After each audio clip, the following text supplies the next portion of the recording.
Hey everyone, Digital Scriptorium here, and today I want to show off how to install Debian 13 Trixie step by step from start to finish. This video will be showing the installation with the KDE Plasma Desktop environment. However, I will have other guides on my channel showing off other desktop environments as well should you want something different. At the time of making this video, Debian 13 Trixie is in the release candidate phase. However, the official release will be August 9th, 2025. If you are viewing this video before that date, you can feel free to take the plunge now and just do a software update to be on the official release version when it comes out, which is no big deal. This guide is intended as a general use case installation of the operating system. I'm going to show off system requirements, how to create the bootable media, how to install the operating system, and then a general tour of the operating system at the end. I won't be going into specific application usage as that is outside of the scope of my guide today. All the links I show off I will include in the description below so you can easily find them if need be. One disclaimer I just want to mention is a warning that this is an operating system install guide where I completely remove the previous operating system. As is with any operating system, you might run into unforeseen issues. So you have to go into this with an open mind that issues might spring up. Worst case, you can always attempt to install a different operating system back on. If you need help, I have many different Windows and Linux guides to accomplish this on my channel. Before I begin, I also want to mention that if you're feeling generous, to think about donating to support my channel on either Ko-Fi or Patreon. Every bit goes right back into making new guides. Alright, with that all said, let's dive in. So first off, let's talk about minimum system requirements. So the minimum hardware requirements are pretty lean for Debian in general. The key thing to really look for is what you're really trying to get out of it. So for instance, if you're opting for the no desktop option, then minimum RAM is 256 megs of RAM, recommended is 512, and then 4 gigabytes of hard drive space. Whereas if you choose a desktop environment, then you want 1 gig of RAM, 2 gigs recommended, and then 10 gigs of hard drive space. As far as the processor goes, it basically says a Pentium 4 1 GHz system is minimum recommended for a desktop system. And then it also mentions as far as a server-based usage case that it's basically impossible to give a general memory or disk requirement because of what the server would potentially be used for. My general rule of thumb is if you can get by with at least a dual-core processor this day and age, that certainly helps. And then 2 gigs of RAM, definitely minimum. And then just whatever hard drive space you can throw at it, basically. Solid state drive, of course, will speed things up, so it'll be much peppier, but you can still get by with a mechanical hard drive these days on Debian. So at least at the time of making this video, Debian 13 is still just a release candidate. However, I want to show, if you watch this video on or after August 9th of 2025, then the way to download Debian 13 would be as follows. So on Debian's main website, if you click on the download link on the right-hand side, then it would immediately start downloading Debian 13 if it was actually released. I'll go ahead and click cancel for this right now. Now, if you're watching this video before August 9th and you want to download Debian 13, then you can follow these steps. So on the release candidate 2 download link, which I'll have in the description below, if you scroll all the way down to the bottom, and then select the last option and just click on that and then just wait for this to download and then we will continue on. So next we need a utility that is going to work the magic in making a bootable USB thumb drive for us utilizing the ISO that we downloaded. This is where Rufus will come in handy. You could use other utilities such as Etcher or there's a few others out there, but however Rufus is the one that I prefer. As it's the simplest, it doesn't require having to be installed at all. It's a standalone executable that you just download and run. So to download Rufus, if we scroll down about a quarter of the way down the page, then you'll find the download section. Most users are going to choose this top one and then just find the latest and greatest version, which should be here, and that should get the job done. However, just to mention, there is also a 32-bit version, aka the x86 variant, and then you can also use the Windows on ARM variant if you wanted to at the bottom. There is the portable version, however, I have not found a use for that. So at least for the sake of this video, I'm downloading this top version. And it's only 2 megs, so it should download pretty fast. What I'm going to do, I'm just going to do open show on folder. I'm just going to minimize the downloads folder for right now. We can close out of the browser that you're using to download everything. We don't need that anymore. At this point, go ahead and plug in your USB thumb drive. I recommend at least a 4 gig thumb drive, if not larger. If you do not have a USB thumb drive on hand, I will have recommended inexpensive thumb drives listed in the description below that you could go with, and they will get the job done. So anyhow, I'm going to plug my USB thumb drive in, and then we will continue on. So I've got my USB thumb drive plugged in. Before we do continue on with Rufus at this point, I do want to go through one extra step, and that is that I've noticed with both Windows 10 and Windows 11 that Windows Defender is very iffy when in regards to Linux-based ISO images being built onto thumb drives. The problem is that it sees that it's operating system files and it believes that they are malicious. This is a false positive that it's snagging those files and basically Pac-Manning them or eating them as they're trying to make their way onto the thumb drive. So what I found is that you will build up a thumb drive and either it will error part of the way through building the thumb drive, or you get to the point of actually installing it on the machine that you want to install it on, and then you start running into really weird errors, or it starts getting slow, or it starts freezing. So I'm going to show you the steps to temporarily turn off real-time protection for Windows Defender. This is not going to permanently damage it in any way. Like I said, this is just temporary. What's basically going to happen is we're going to turn it temporarily off, which buys us about roughly 15 minutes, or until the next time the machine gets rebooted, then Windows Defender will turn back on. So we do partially have to act kind of fast on this. However, we do have a good amount of buffer to get everything built up before Windows Defender were to turn back on. The steps I'm going to show are practically the same in both Windows 10 and Windows 11, so let's go through that now. So go down to the Start menu, and then type in Windows Security.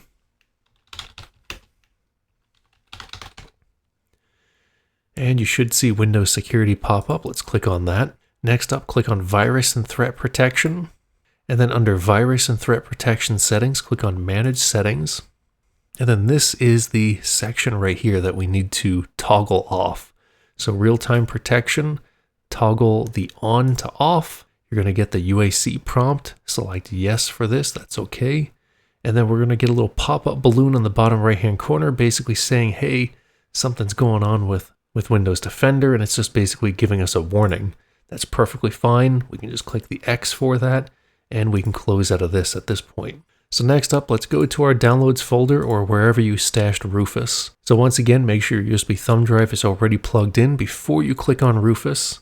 So at this point, let's double click on Rufus, select yes for the UAC prompt. And then the first thing that we need to get through is we need to make sure that our thumb drive is actually being detected in the devices section. If your thumb drive is not showing up here, then I would recommend unplugging the thumb drive, give it a few seconds, plug it back in just to reseat it, see if it shows back up. If it doesn't, you can leave the USB thumb drive plugged in, reboot the machine, and then see if it shows up then. Worst case, if it still doesn't show up, then we can manually format it to see if it would maybe play nice for us. And if you do need to manually format it, all you have to do is go to this PC, find your thumb drive, highlight it, right-click on it, select Format, and then you can name it whatever you want. Just one thing also to mention is that when you go to format the thumb drive, it is going to nuke all of the data on it. So if there's anything you need to back up, please back it up before you continue this process. And then you would just click Start. If Quick Format is not checked, check it. And then you can just click Start. It'll warn you saying, hey, it's going to delete all the data that's on this thumb drive. You click Yes, as long as you backed up what you need. And then try to relaunch Rufus if need be. So I'm going to go back to the Downloads folder and with Rufus open. So in my case, my thumb drive is showing up on the top, so that's perfect. Next up, let's click on the Select button and then find where Debian 13 was downloaded to. And then once it's been located, in my case, it's just in the Downloads folder, so it made it nice and easy. And then we can click on Open. And then let's close out of everything that you might have open. I'm a big fan of making sure that there is absolutely nothing else running on the machine while we build up the thumb drive. Sometimes people web browse and stuff like that, or they might even fire up a game or some application, and there is always an off chance that it might corrupt some data as it attempts to build the bootable thumb drive. I leave everything as is for defaults, and we're leaving it all up to Rufus to work the magic. The key thing is, before we click on start, once again, this is just a warning that if there is any data on the thumb drive that you need to back up, please back it up now, as it will be formatted and wiped before it puts all the data on that we need for Debian. So just a warning. So we'll click on start. Rufus is mentioning this is an ISO hybrid image detected. We're going to leave it as the recommended option. Click on OK. And then it's popping up mentioning that it needs to download some files. And we're going to select yes for this. And again, it needs to download some files. Select yes once more. And then here's the warning that it's going to destroy the data on the thumb drive. So once again, make sure that you have everything you need off the thumb drive before continuing. In my case, I don't have anything, so I'll click on OK. And then at this point, just be patient as it works its magic, and then we will continue on. Now, if all goes well, then we should be seeing a green ready state. If an error pops up, then my recommendation is just try again. The other thing is that if it continues to error, then I would reboot the machine, make sure that Windows Defender is still turned off, once again, because it will automatically turn back on with a reboot. So just go through those steps that we did previously, and then try it again. If it's still erroring, it might be worth re-downloading the ISO. If it still errors, it might be worth trying a different USB thumb drive, so you have a few different options if it errors out. Anyhow, at this point, everything looks good, so I'm going to click on close. Next up is going to be the somewhat difficult part of the whole process, and that is getting the machine to actually boot off of the thumb drive. You do have a few options that you can choose. One way to do it is that you can Google your exact make and model of your machine, and then figure out which key you need to press in order to get the machine to actually boot off of the thumb drive. The other option is that if you're on Windows 10 or Windows 11, there is a method to get the machine to go into a recovery state, which would allow you to select the USB drive if you wanted to. So if you wanted to do the recovery option in Windows, all you have to do is go to Start, Settings, System, and then scroll down a little bit until you see the recovery section. You can click on recovery, and then you can have the option for advanced startup, in which case you can click on restart now, and then it will give you an option to select the USB thumb drive or whatnot. So that's one option. I'm just going to go ahead and reboot my machine, and I'm going to mash the special key from my machine, which at least in my case it's F12, but it could be the F2 key, the F4 key, F6, F8, F10, F12, the delete key. So a whole bunch of different options to choose from. Once again, just Google your exact make and model to figure out what the magical key would be, or use the Windows recovery option that I showed off. So anyhow, I'm going to reboot the machine, and then I will mash the special magical key to get us there. So I'm going to start mashing the F12 key, at least for my machine. Not all Lenovo's are this key, but that at least is the magical key for mine. Now, not all machines are also going to display exactly the same as this one. However, if you see something along the lines of USB HDD or USB hard disk drive, or it might say USB virtual CD drive, or it might even say USB thumb drive. But basically locate that, in which case hopefully it actually shows up for you. And then with it highlighted, then just hit enter. And then we will wait for it all to load up here. I just want to show that the first screen does give some options. By default, it usually kicks off the graphical install. There is a basic install option that you can choose. There's advanced options. There's the accessible dark contrast installer menu. And then you could also install it with speech synthesis if you really wanted to. I'm just going to go ahead and make sure that we select the graphical install, at least for the sake of this video. We'll hit enter. And then just be patient as it loads up. A lot of the peppiness and how fast this loads is of course dependent on the hardware that you've got the USB thumb drive plugged into, and also how fast the USB thumb drive itself is. So once again, really comes down to which hardware is matched with which hardware. Anyhow, the very first page that will pop up is going to be your language selection screen. So choose the language that you need. In my case, I'm going to leave English, so that's fine. I'll click on continue. Next up is the select your location screen. So select your location, and then you can continue on. I'm just going to leave mine as the United States. That's fine. Click on continue. And then next up is going to be configure the keyboard. Once again, choose whichever keyboard you're utilizing.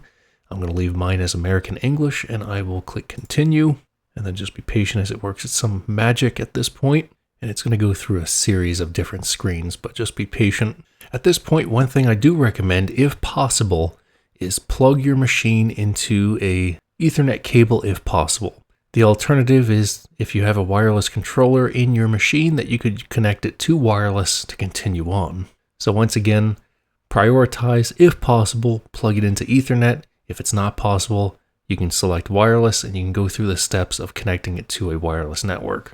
In my case, I do have wired Ethernet available, so I'm going to choose that and I'm going to click continue, and then just be patient. And then next up is going to be the configure the network screen. Now this is the host name or computer name prompt that you will be asked to put something in.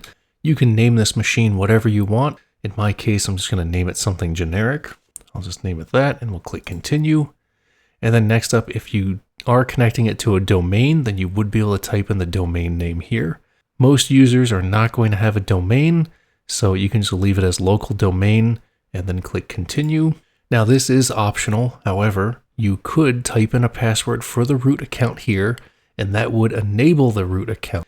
Now, some people prefer to disable the root account for security reasons.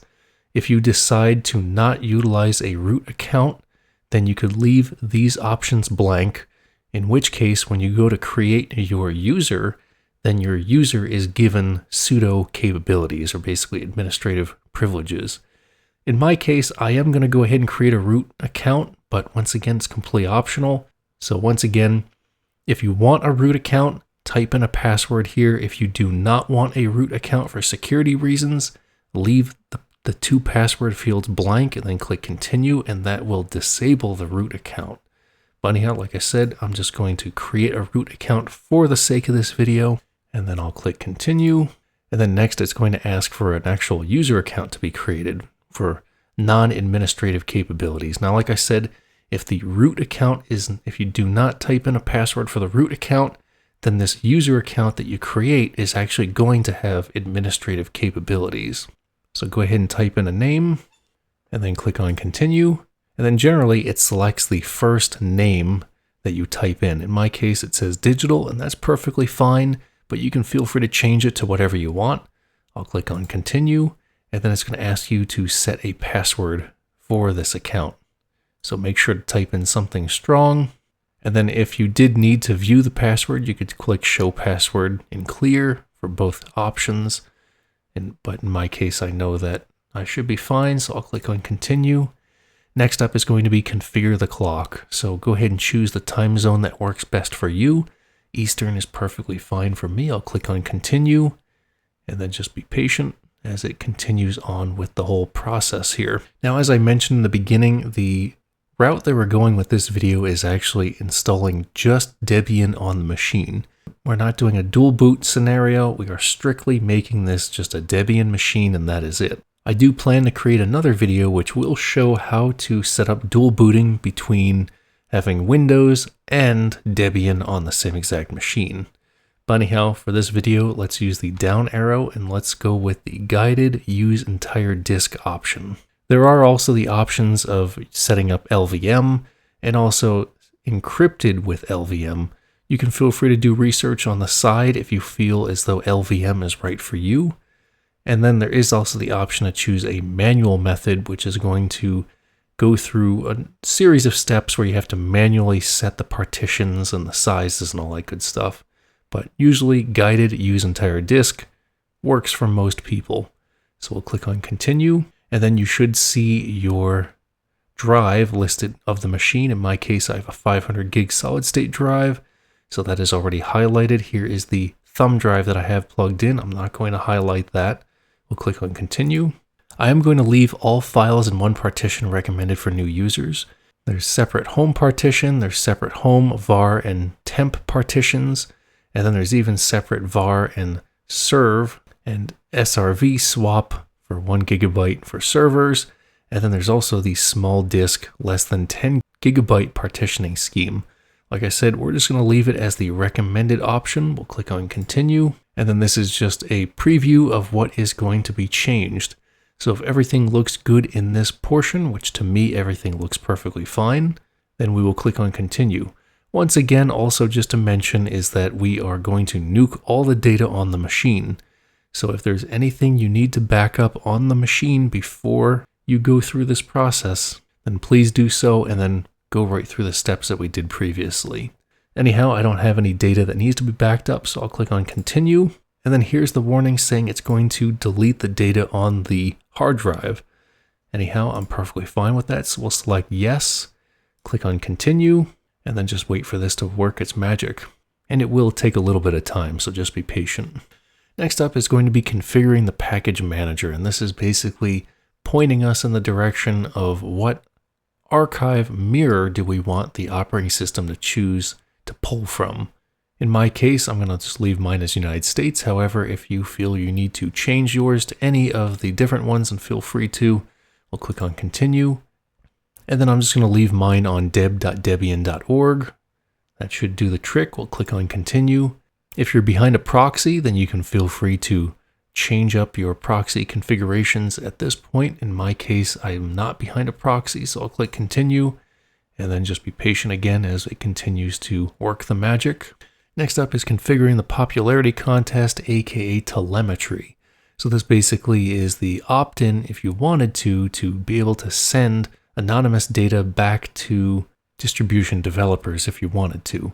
I'm going to leave mine as no, but if you wanted to, you could change this to yes to, once again, give them telemetry data. Anyhow, I'll click on continue.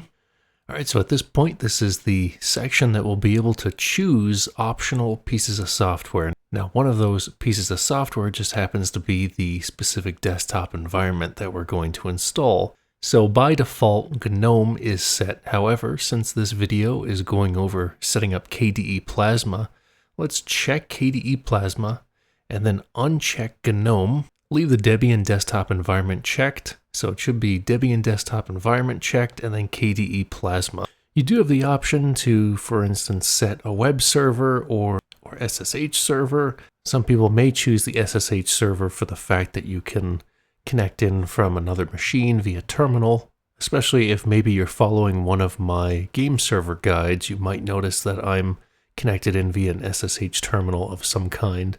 But anyhow, for today's video, I'm not going to toggle this on, but worst case, if you don't toggle any of this stuff on now, you can always change it after the fact. So it's really no big deal.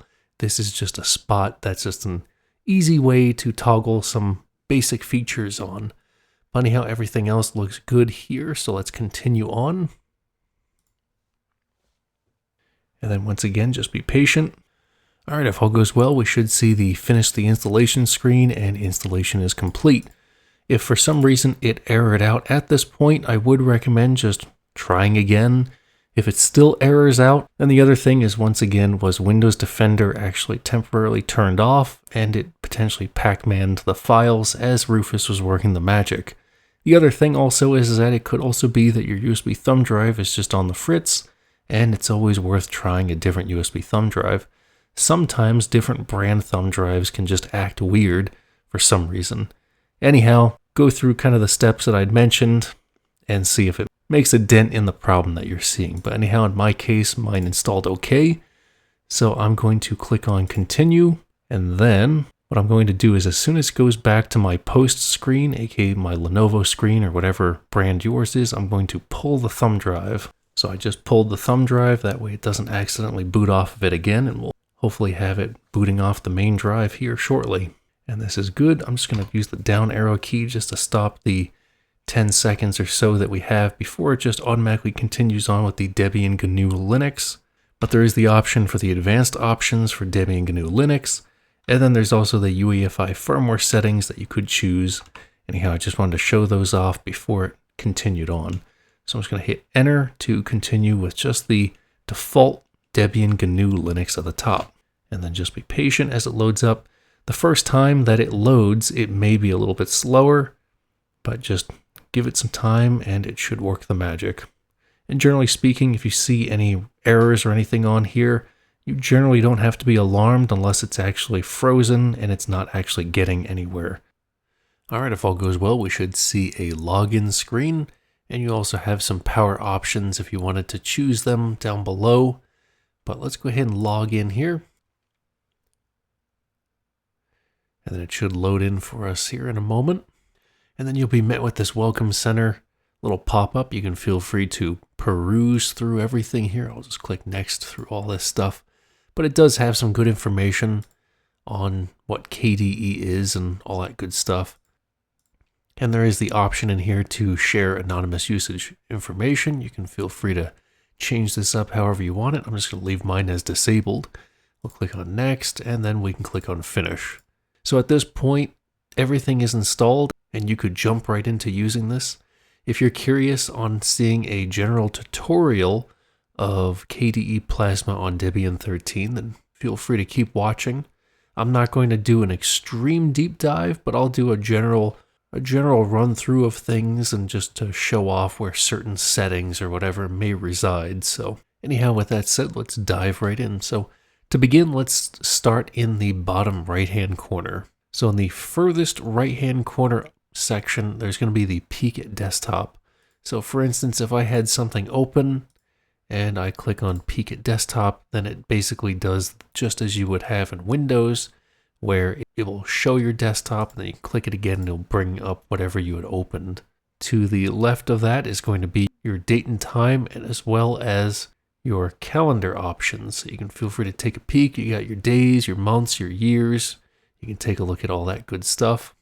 And to the left of that is going to be this little caret icon, and if you click on that, it's going to show you the hidden icons that are not being displayed in the system tray down here.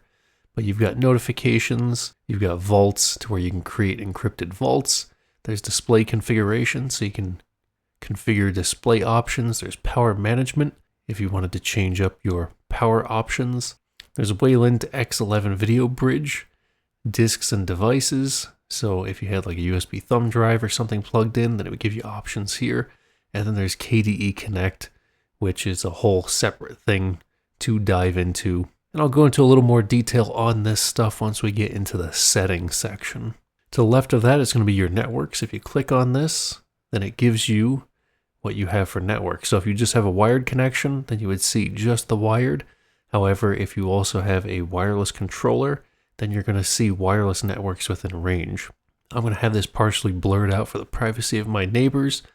But one thing also to mention is that up at the top, you have the option to turn off Wi-Fi. There's the airplane mode section, and there's also a hotspot section. So we can click out of that. And then to the left of that is going to be your screen brightness options.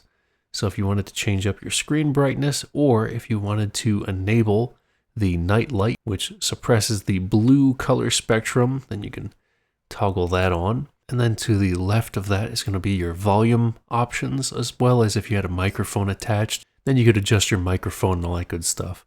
There's also the applications section, so if you actually had any applications actively playing sound or you're recording within, then they would show up within here. One thing also to mention is that if you right click on the taskbar down at the bottom, then it does give you a number of different options that you can take a peek at. And then starting all the way to the furthest left, if you click on the application launcher, this is basically going to be your start menu if you're coming from the Windows world.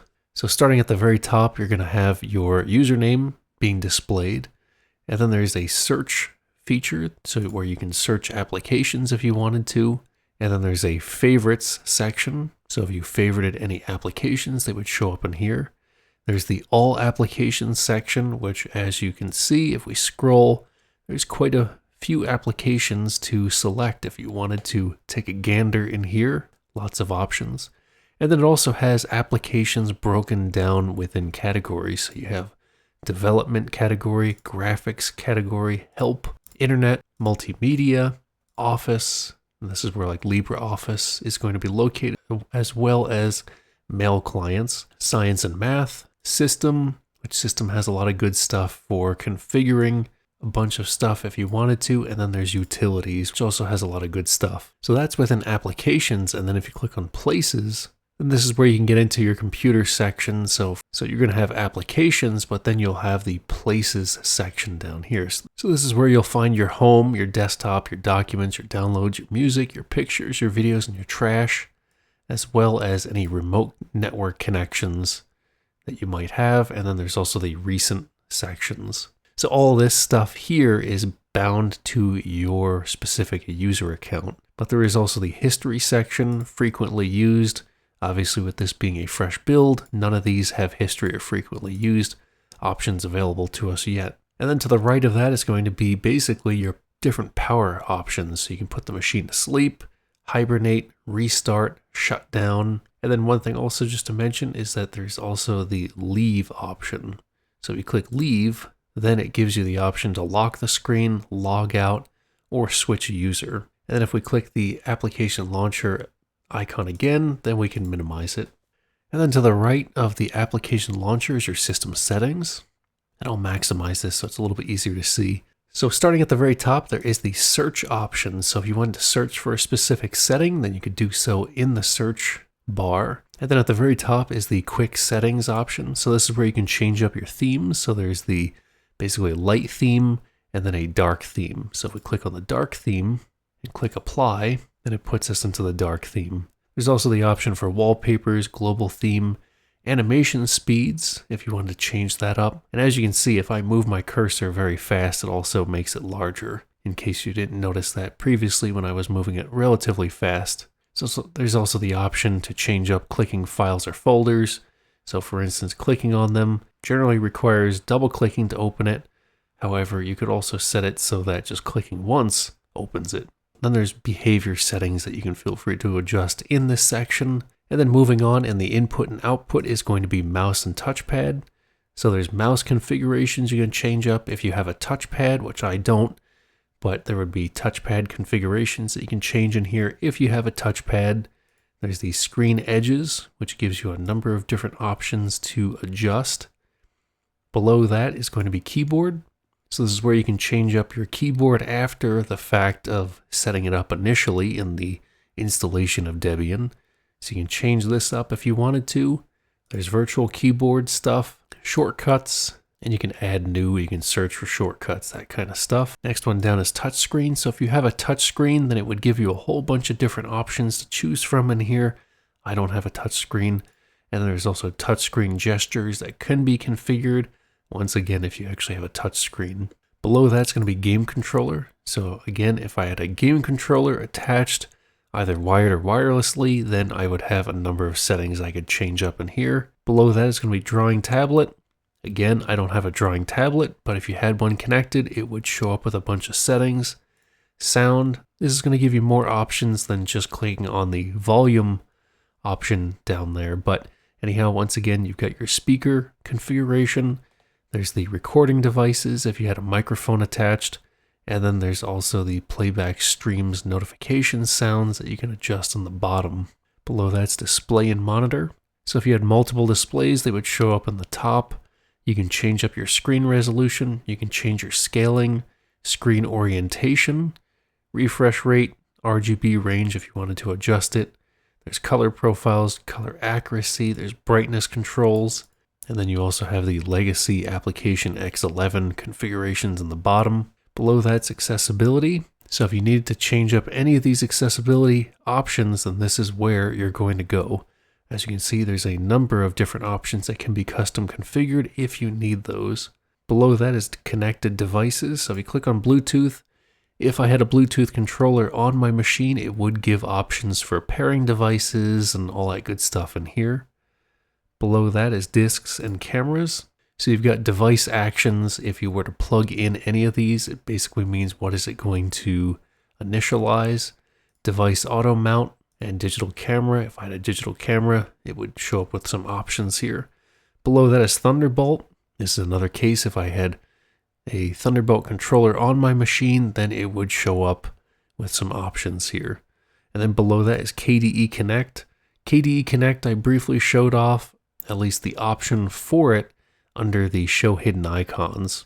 So if this is something that you're interested in, then you can follow these different links that it mentions here to connect up a Android or Apple iPhone device.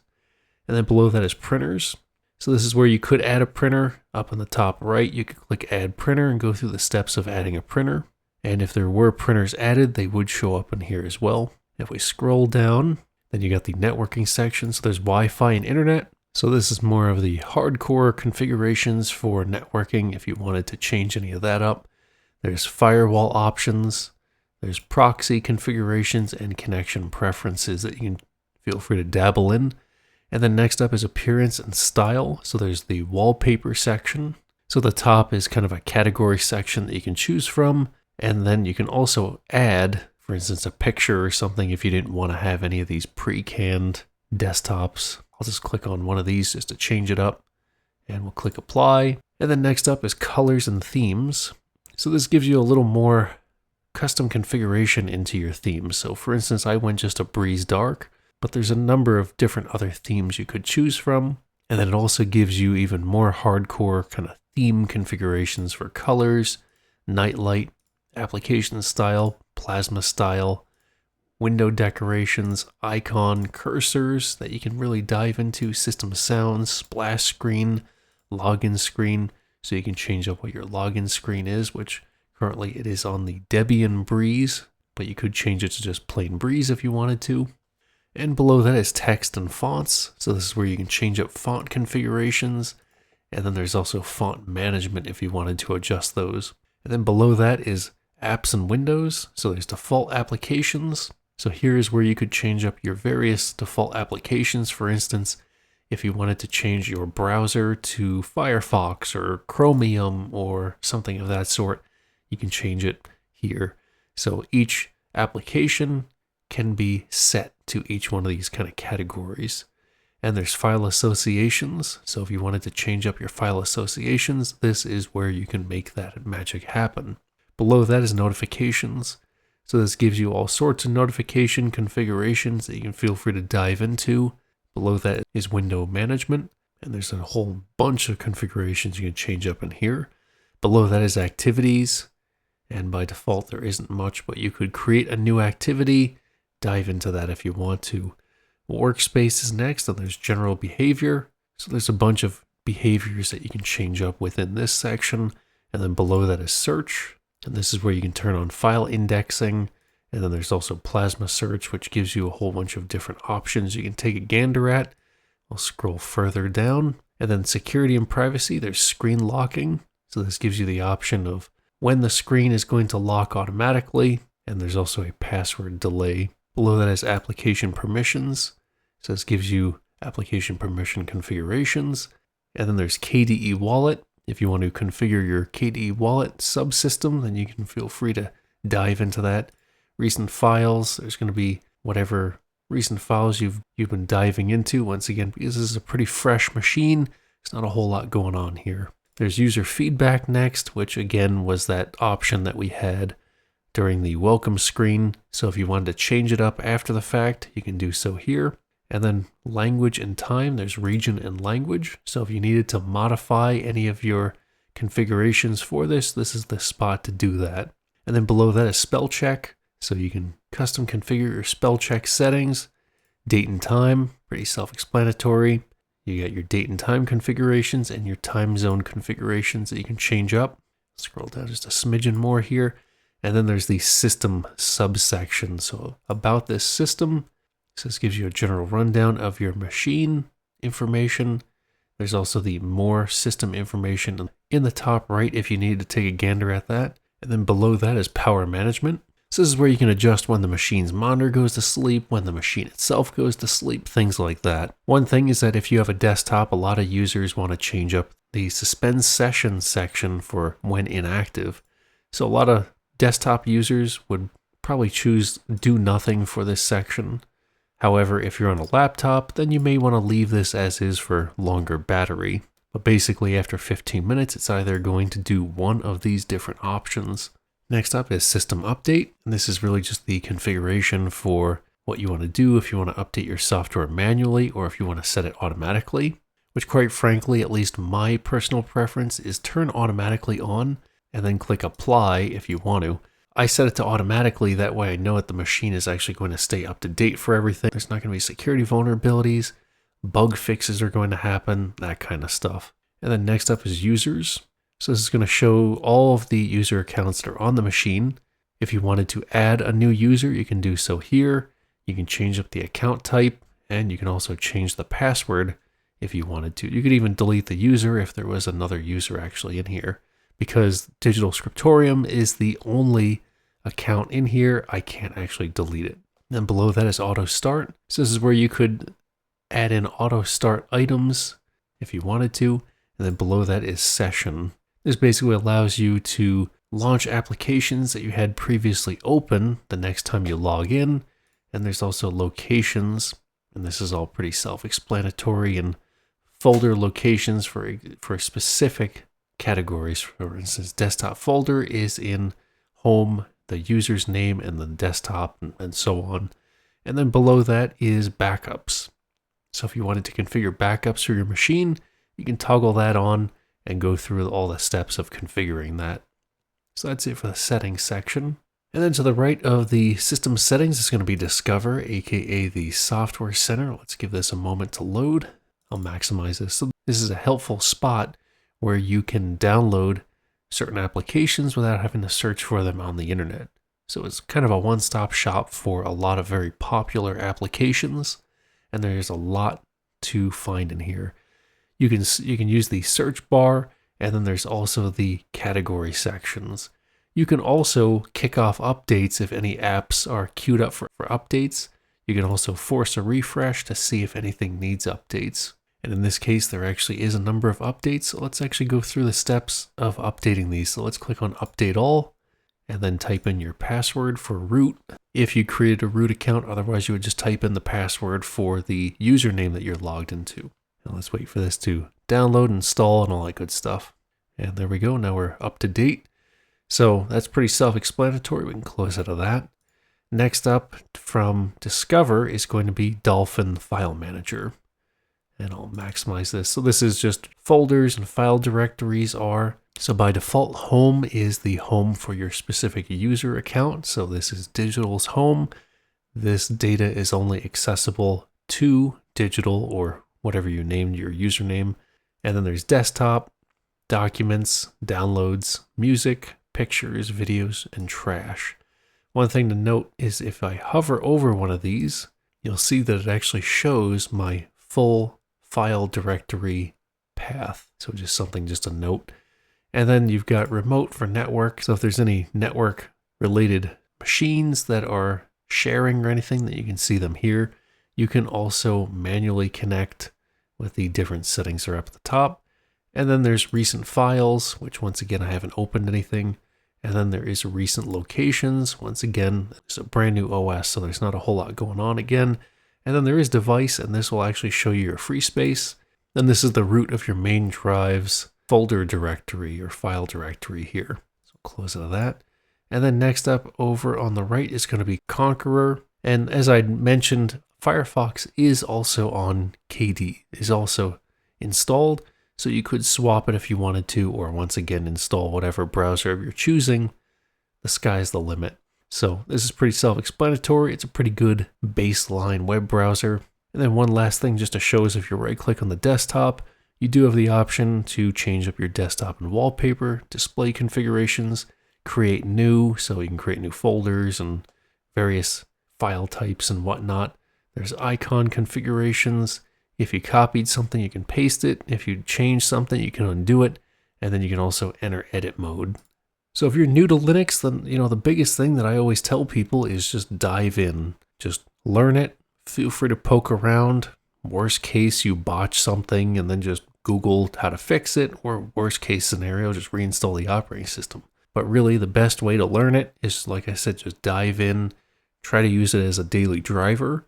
That certainly helps. And then explore and feel free to try out all the different apps and all that good stuff. So that's all you need to do to get Debian 13 Trixie running with the KDE Plasma Desktop.